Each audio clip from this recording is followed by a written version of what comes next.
And we have entered Joshua Tree National Park on Park Avenue is what it's called. Park Road, Park Avenue. And we got quite a ways to go now, but we are in the park and we're gonna work over some off-road trails and get deep in the sand. Here we go. Keep parking wildlife wild. Do not feed the animals. Got a couple animals in the car with me. It is what it is. But here we go. Joshua Tree National Park. Here we come. Man, these Joshua trees are so cool, guys. So we're still on the hardball. We're getting to our trailhead here soon. We'll turn off and be on the sand. But so far, awesome. This road right now, the Park Avenue, Park Road, or Park Boulevard, going through the park here, you can do this in a Honda Civic, obviously. It's paved, hardball, flat, super easy. But there are some hellacious off-road trails, so definitely know where you're going. So far, so cool. We're actually pushing to a geology road, which is an off-road road, but it's a road where it just really focuses on some rock formations, rock outcroppings, just really, really cool stuff. Kind of like you're seeing right now, but off hardball. Absolutely cool, guys. We are on foot doing a little bushwhacking. Little J-Dog's over there. He's going to find some rocks to climb. Where's he at? Right there. Zoom in on the backside. He don't like to see his face, so we're keeping him covert. But absolutely amazing. Absolutely amazing. Every which way you look, panorama views, rock outcroppings, places to climb, things to do. It's really, really, really cool. Really cool. What do you think? I love it.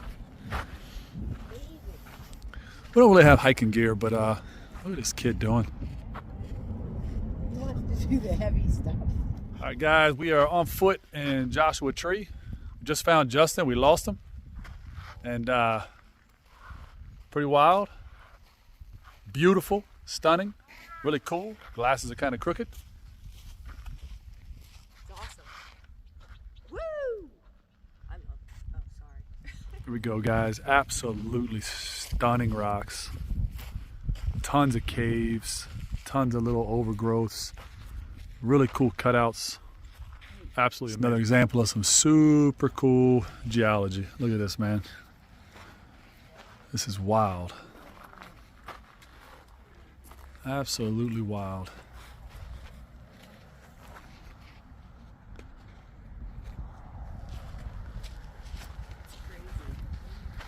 Be a good little sleeping hole.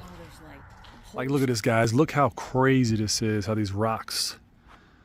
Like, you see it all the time when you see it in person like this, and you can actually climb up on it and mess with it. Like, how'd that rock get right there? Right? Oh, erosion. Oh, okay, sure. How about ice flows? Ain't no other way. Absolutely amazing. Damn. Highly recommend, guys. Highly recommend coming out here, Joshua Tree. All right, guys, another really cool example of something that's just wild, man. Look at this rock right here. Just saw this and came over to it. It's everywhere you look are examples of this just wild, wild rock formations. I mean, look at this thing, man. Like, it's just trippy when you look at how these rocks have formed. Not formed, but how they've been left. Truly wild. All right, now let's get deep into this park and get really away from all the people. Do some real good exploring.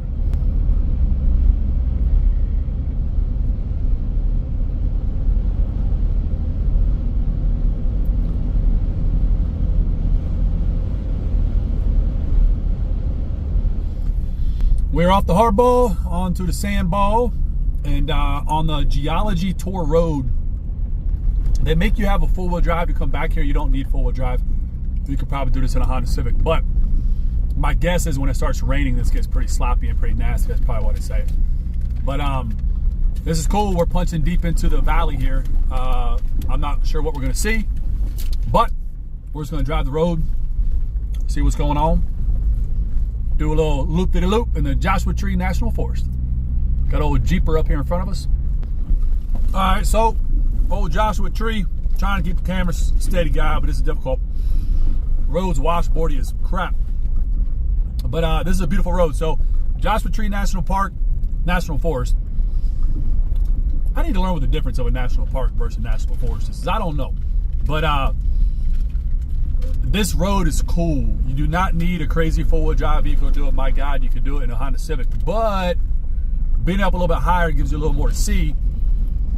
And having a little thicker sidewall is going to protect you over a lot of these bumps and rivets, because there are a lot. Visually out here though, this is literally like driving through Mars, man. It is just incredible.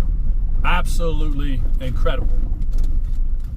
Left to right, right to left, tons of rocks, tons of boulders, tons of outcroppings, beautiful vegetation. Everything's just beautiful. Everything is just beautiful. No other way to say it. All right, guys, so I highly recommend this road, the Geology Tour Road. You have to have four-wheel drive, multiple signs. They do not come back here in two-wheel drive vehicles. Very washboarded. Some areas are very rutted out. Some areas are not. You can definitely do it in a basic four-wheel drive vehicle, but you just want to be a little bit smart about what you're doing and how you're doing it. So we're going to keep heading down. We're going down in the valley now, but it's a whole different look and a viewpoint here, and it is just awesome. From high-rise mountains, it's like they just sprinkled boulders all over the place, man. Like massive boulders, probably 20, 50-ton boulders, just sprinkled around, just laying there. But it really goes to show you, man, like what it took to shape and make these valleys. Whether it's from volcano flows, ice flows, whatever. But it's just awe-inspiring how these rocks got deposited and moved around.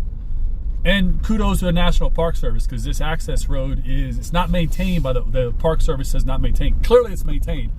It's not with the box blades coming down here through cutting it, but it's not patrolled. It's not regulated by the Park Service. So basically when you come back here, you're kind of on your own. So what's the rules to being on your own? Bring a lot of guns. A lot of guns in, a lot of guns out, you'll be just fine. Firepower and four-wheel drive. Two things can't live without. All right, just a little preview. It's a good little spot to show you the road, but show you how remote this all can be. See it out there? I mean, that's kind of where we're going. We're not going to go all the way in. I don't know. We'll go out there and see what's going on. But it just keeps going and going and going. To put it in perspective. And nobody's out here. There's no cars in front of us. There's nothing. There's no rangers. We don't have cell phone service, and I have a booster. So I have a massive antenna booster, and I don't even have service. But you can see just how awesomely remote this all actually is. Wow. Pretty cool. The really fascinating thing you see out here, how you go from rock A, which looks like a limestone granite. It's not granite, but I don't know what the kind of, but and then right over here, the super dark old lava rocks. And it's like a line right down the middle. And look at the mountain.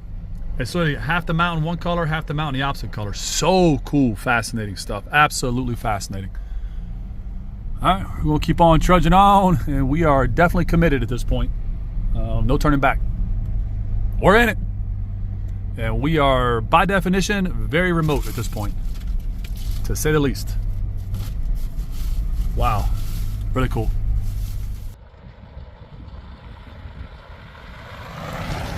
And this is why they say you gotta have four-wheel drive, guys. You would 100% get stuck in two-wheel drive right now. Absolutely zero question about it. These are about 8 to 10 inch ruts. I'm sliding in them myself, and I got 38-inch tires. So right here, zero chance you're gonna pass this in two-wheel drive. So do not come, don't tempt yourself too much. The other problem is it's really hard to get turned around down here because you got private land fences up on one side, Bureau of Land Management on the other side, and you just got to really know where you are. And a lot of times on the private side, they don't want you going over there. So yeah, but short little area, but this is rough. And again, I said before, you can make it back here in a Honda Civic, but I'm telling you 1,000% you ain't making it through this in a Honda Civic. All right, quick stop, real quick. Let me show you what the Marines are good for. They're good for passing out, sleeping on the back seat. Crazy.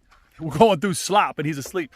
But this is dangerous stuff. So you got 38-inch Wild Peak AT4 tires are awesome, but look at the cake, guys. You'll get stuck in this slop. It is mud with sand, and it just cakes on, and it cakes on hard, and it cakes on bad. And if you get stuck out here, man, there's nobody out here. I mean, look around. You can scream for help, do whatever you want. No cell phone service, and I got a damn booster. I mean, literally, best booster money can buy for cell phone right here. I got no service. It's desolate. You can see we're in a valley, completely surrounded on all four sides. It is amazing, Absolutely amazing, man. Storm rolling in behind a mountain right now. It's going to get nasty out here. It's going to get really, really nasty. And we can't stop though, right? That's the problem. So we're in a very capable vehicle, thank God. And we got a full tank of gas. We got a couple extra gallons in the back. But literally, if something bad happens, if your vehicle breaks down, if you throw a tire, you throw a seal, anything like that happens at all, there's nothing out here. Now, in reality, survival situation, we can see the road, we know the road's here, so we could always walk out, but we are like, I don't know, I think 22 miles deep right now. Might not sound like a lot for a drive, but I mean, look at this, look straight ahead. So here we go, slowly. It just keeps going and going and going and going and going and going and going and going and going. I mean, it's crazy. We are remote on remote on remote, and I love it. I said before, I have a fascination with isolation, and we're definitely isolated. Pretty damn cool. All right, let's load up. Hopefully we'll go ahead, pop it. Hopefully we'll get to some maybe some good water areas in a little bit, and get these tires cleaned up. Call it a day. We got a lot of driving to do to get out of here, though. I know that. Now we're back on a single track. It's not designated one way here by any means, and there's a ton of places you can pull up and let somebody pass, no doubt about it. But it's definitely single track. And these Joshua trees will definitely jack your paint up, and these cactuses will definitely jack your paint up. So putting the wrap and the PPF to the test, hopefully it all works out good. I don't want to really mess it up, but it's the purpose of it. And now we're in a little bit softer sand. We're starting to climb a little bit. Climb our way up out of here. Rough road, four-wheel drive for sure, just for fun. Stunningly beautiful though, absolutely cool. It's gonna be a hell of a hike, I can tell you that. Absolute hell of a hike out here on foot. Let me give you a 360 tour on the camera on this bad boy. First off, you gotta watch your step. There's heavy mud all over everything. I ain't trying to bring it back in the car, but still looks good. Rock sliders, guys. A little bit about preparedness, man. So we have full body, full weight rock sliders, and they have that awesome step that pops out. It's recessed up into it, and it goes back up in there. So it's a lot better than your normal steps that just look nice. These are very functional, and you can support the entire weight of the Bronco on them. If we get stuck back here, sun drops, whatever, we have enough lights to light up the damn moon, but not the point of the stop. Let me show you guys this. This is absolutely incredible. All right, guys, I'm up here on top of the Bronco Raptor, and can't wait for our roof rack to come in. When the roof rack comes in, man, it's going to be awesome. But this is just, we are desolate. So still in the National Forest, Joshua Tree National Forest, but we are by ourselves, and I love it.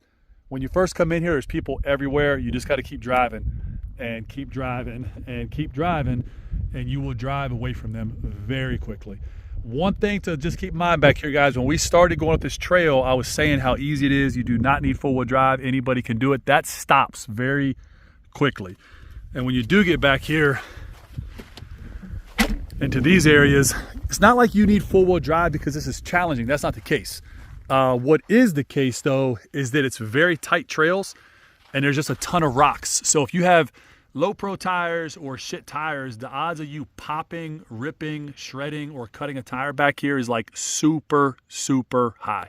So it is actually a really good portion. We've had some hellacious areas where even with literally some of the best all-terrain tires you can buy in the market right now, the Falcon Wild Peak AT4s, which are performing awesome. So I showed you guys earlier, we came through that thick sand mud, and these were clogged. I mean, look how well they cleaned themselves off. They did an amazing job, absolutely amazing job getting rid of all that. So kudos to Falcon Wild Peaks on that one. Really, really, really good job. It's good stuff, man. Good stuff. Absolutely stunning out here, though. Man, stunning.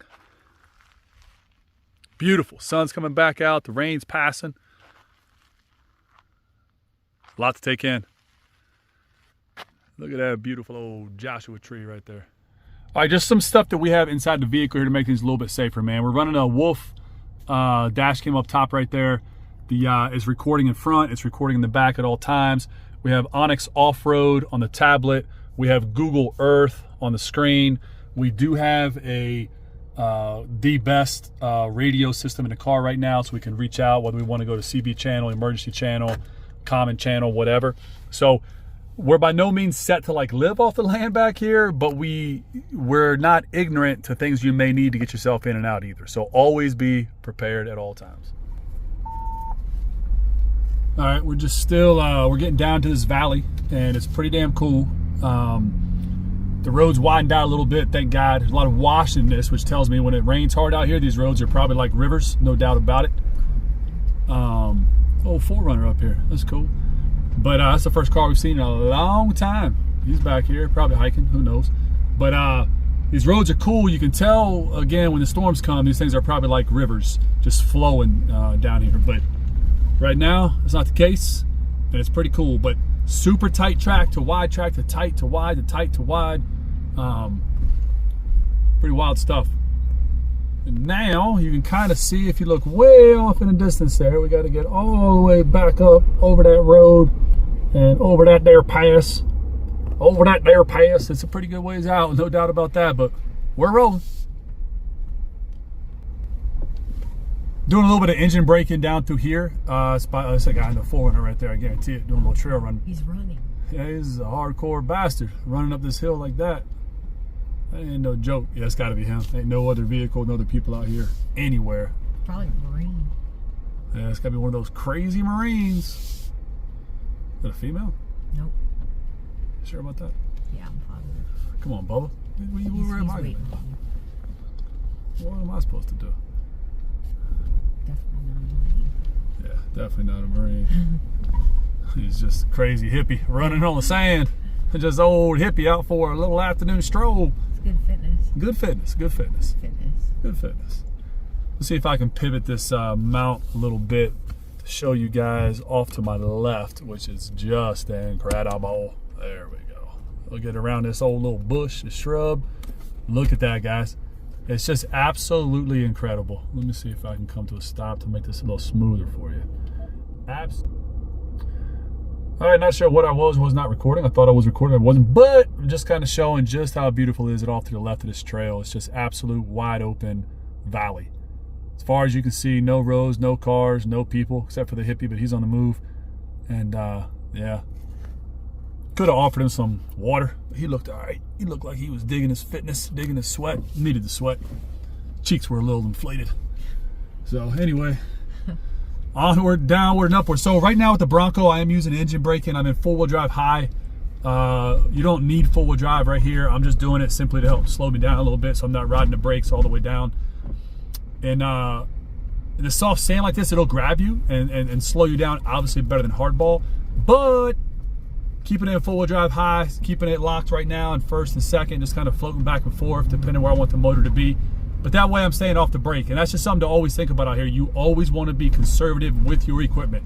Slower, less stress on the motor, less heat in the brakes. Do anything you can do because you never know when it goes bad. We saw this cool little rock crop in here. Old Justin, the old Marine's asleep in the damn car. Crazy. You got to check this out. So this is just like lunar landscape, man. It's actually pretty wild, but look at this thing. Like, that is cool. We put the camera on and just look at how these boulders just here. I mean, look at the separation. It's just fascinating. I mean, when you really think about the fact that at some point, some huge, ice cap or some massive lava flow grabbed all that and pushed it down here, and this one settled on top of that one. And like, think about the history these rocks actually understand. And like, look how this was carved out, right? By water. Hey guys, newsflash. This wasn't carved out by a damn raindrop. This was carved out by high flow water and or high flow lava. One or the other and nothing else. And like, it's just incredible. I mean, it's like you can almost picture how the water was just swirling through here, swirling that before it cut back down the cut right there. And like, man. But then we get into the whole flood, didn't happen. Well, it did happen. And nice part is here, the amount of traction you have walking on this is like, it just grabs you and just grips your feet. It's pretty nice. But it is getting a little chilly. That I can assure you of. Getting a little cold. Wow, hold up, look at this. I've only seen this in a couple, oh, hold on. Another quick stop, squirrel moment. I keep seeing this little purple flower. I don't know what it's called. It hurts. It'll hit you, but it's beautiful though at the same time. It's absolutely stunning. Bright purple. A little bit stickly though. You gotta be a little careful. Some bitch hits you in the ankle. But check this out, guys. Coming back to that rock. You guys see it? I'm sure you do. Look at the deposits. All through this. Wow. Thankfully, that hurts. Okay, everything here hurts when it hits you. Look at these deposits. Are you kidding me? I mean, look how cool that is. All the way up through. Damn. That is slick, man. I've only seen this a couple times in my life where you had these clear-cut lines coming through of crystal. But absolutely fascinating. Wow. Fascinating. I mean, it's all over all parts of this. It's really cool. Really, really cool. Man, it's just cool, guys. Hold up, I stand corrected. Look at it here. Wow. Look at this. This is just incredible, man. I mean, that is just fascinating. So damn cool. Fascinating. All right, it's cold. What's wrong? You cold? I mean, look at this, guys. Of course, you bring a young Marine out here, and he's still passed the hell out. But check this little cave out. Like, think about at some point, there could have been early humans absolutely living. I mean, people definitely camped in here. You got all the scorch marks right here. Charcoal. This is old. That charcoal is old. But whoever charcoal that belongs to wasn't the first person. Because, like, how cool would it be to find some petroglyphs or some damn cave art or some shit in here? I doubt it, but it would be cool. Really fascinating stuff. You could have a little fire up in there, maintain all the heat, and radiate out. Gosh, man. So cool. So cool. So cool. And just like that, I believe we are out of Joshua Tree National Forest. We may still be in it, but I'm not really sure. Maybe we're still in it. Who the hell knows? Doesn't matter. But it's really cool, man. Highly recommend. It's like no other place that I've seen. And you can clearly get way back in the mud and the ruts if you have the proper vehicle for it, which is really cool. So you go from a ton of people, ton of cars, ton of kids, and then all of a sudden within like 5 minutes, 50% of all the vehicles stop. Keep going a little bit more and that hard ball turns to hard clay or hard packed sand, and then like 25% of all the traffic stops. So you go a little bit more and that wide sand turns into single track and 99.9% of all traffic stops. And then you have the whole park all to yourself. And I mean, it's just incredible. And even though right here, we're obviously, not in the same single track remote area, it is still stunningly beautiful. And I mean, absolutely stunningly beautiful. I know I'm not trying to block the picture, but I got to drive. But highly recommend. Take a day, drive out. It takes a while to get here as you're driving around. Nothing is fast, everything is slow. But really get out, take a look. Joshua Tree, California. We'll be back. All right, so for the record, I have traveled all over the world. I've been to mountain ranges everywhere. This is stunning. This is stunning. And this is absolutely just impressive. I mean, this camera's not doing this justice. None of it's doing it justice. It is impressive, beautiful, stunning. It's just wow. Highly recommend you guys check this stuff out here. It's like no other place. Really cool. I'm gonna really hope the camera picks up this visual because you can definitely grab it with the naked eye. I don't know if the camera's grabbing it much, but it is just wild out here.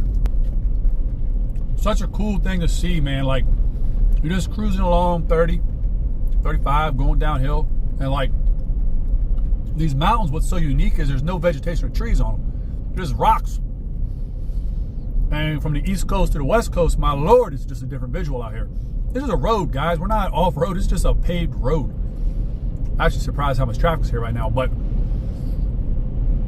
super cool.